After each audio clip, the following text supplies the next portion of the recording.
Page number 56.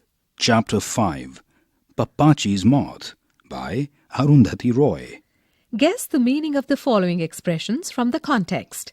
Ignominy of retirement, Slouch around. sullen circles, Taxonomic reshuffle. pernicious ghost, Conical corneas. weaving, Entomologist.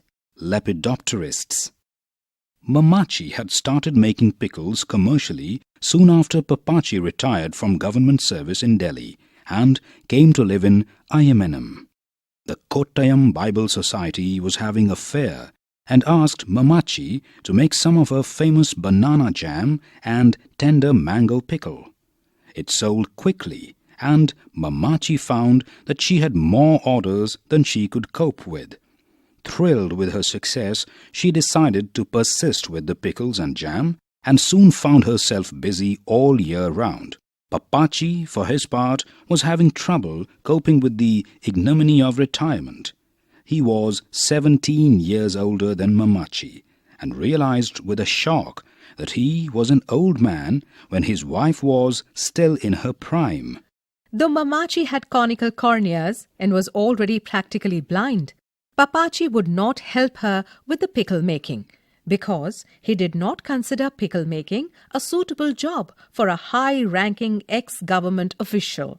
He had always been a jealous man, so he greatly resented the attention his wife was suddenly getting.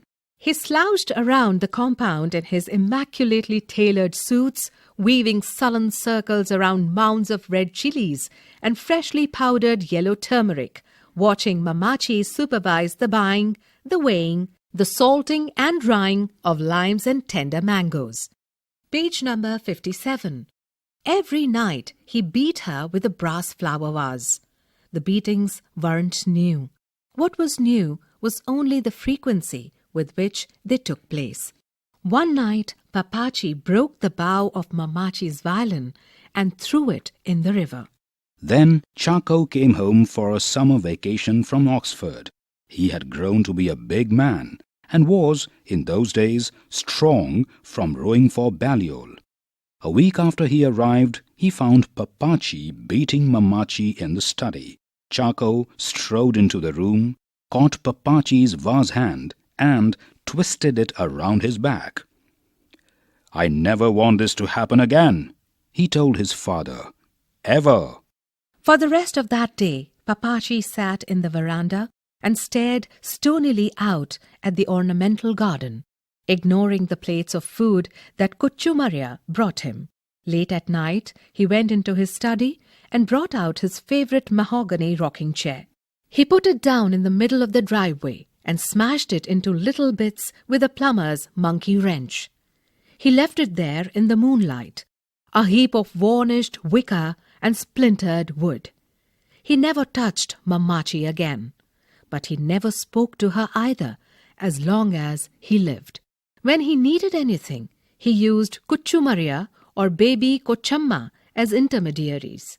In the evenings, when he knew visitors were expected, he would sit on the veranda and sew buttons that weren't missing onto his shirts, to create the impression that Mammachi neglected him.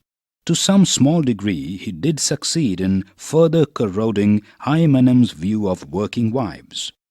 He bought the sky-blue Plymouth from an old Englishman in Munnar. He became a familiar sight in Ayamenam, coasting importantly down the narrow road in his wide car, looking outwardly elegant, but sweating freely inside his woolen suits. He wouldn't allow Mammachi or anyone else in the family to use it, or even to sit in it. The Plymouth was Pappachi's revenge.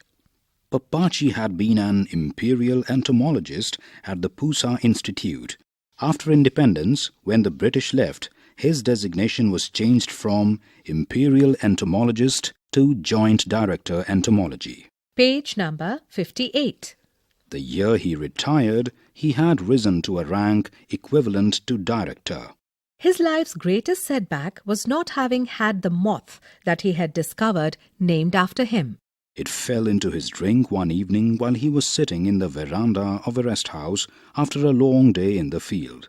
As he picked it out, he noticed its unusually dense dorsal tufts. He took a closer look. With growing excitement, he mounted it, measured it, and the next morning placed it in the sun for a few hours for the alcohol to evaporate.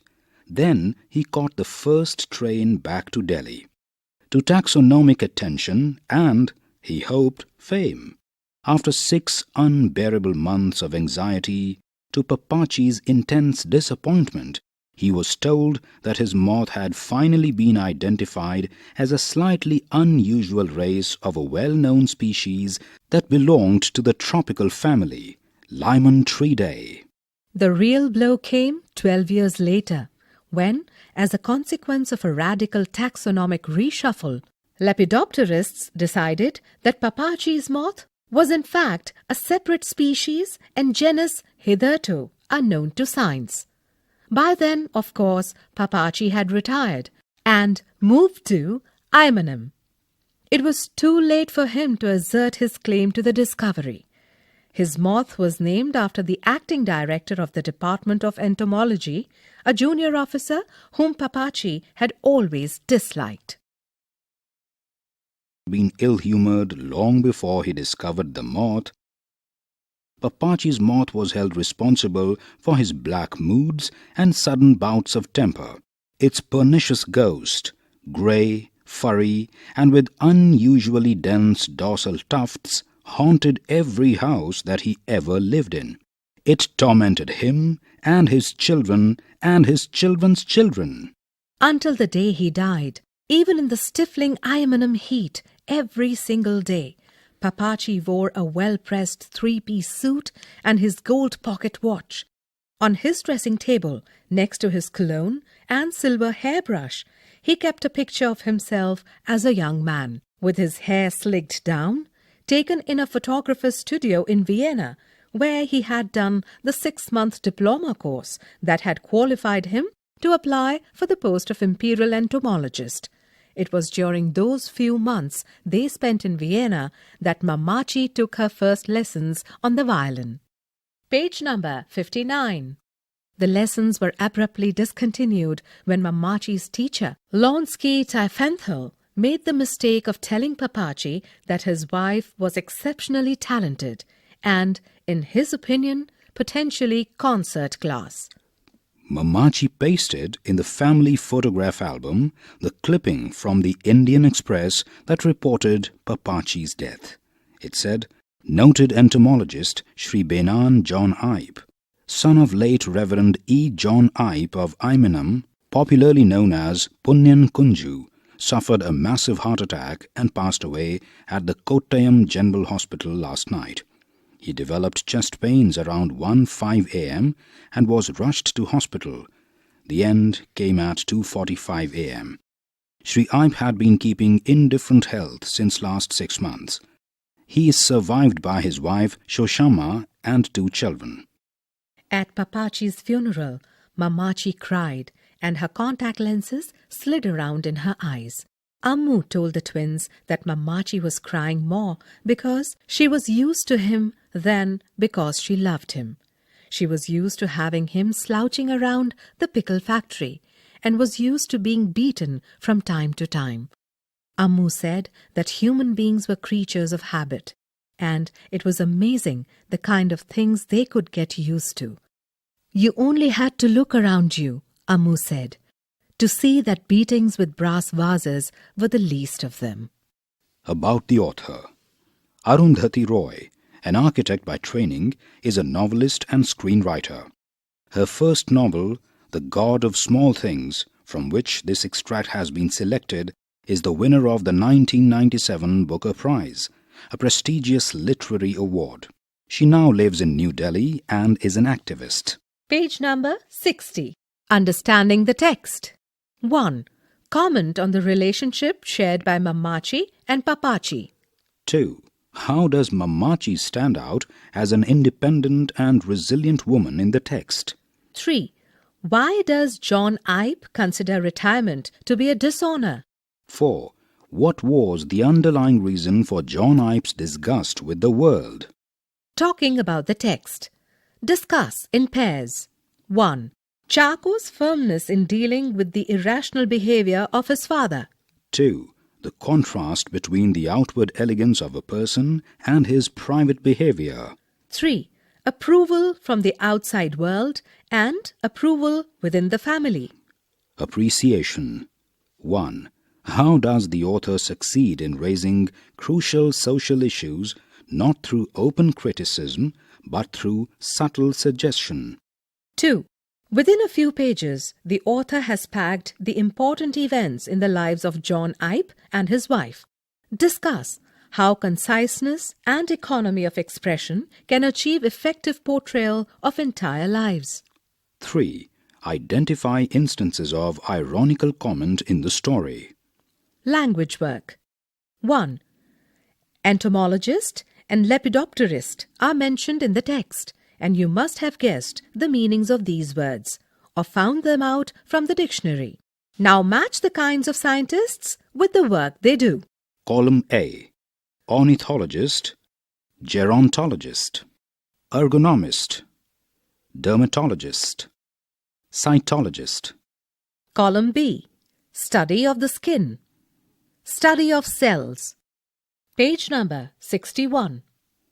Study of birds, study of old age, study of design of equipment. 2.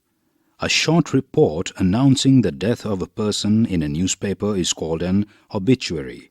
Where would you find the following? A citation, An epitaph, a glossary, an abstract. a postscript. Necessity is said to be the mother of invention.